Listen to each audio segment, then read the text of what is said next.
I just wanted to do a quick video today to show how we do our stoppers for our braces known as AFOs.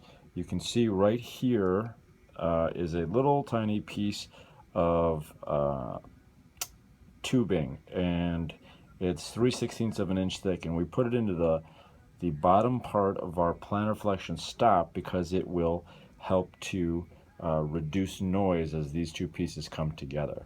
So I'm just going to give this to you and just illustrate to everyone how it stops the noise. If you don't have that there, then it can start to click, and although the walking AFO is great in its function, it can be annoying sometimes with the click. So we've just gotten rid of that problem for our upcoming patient.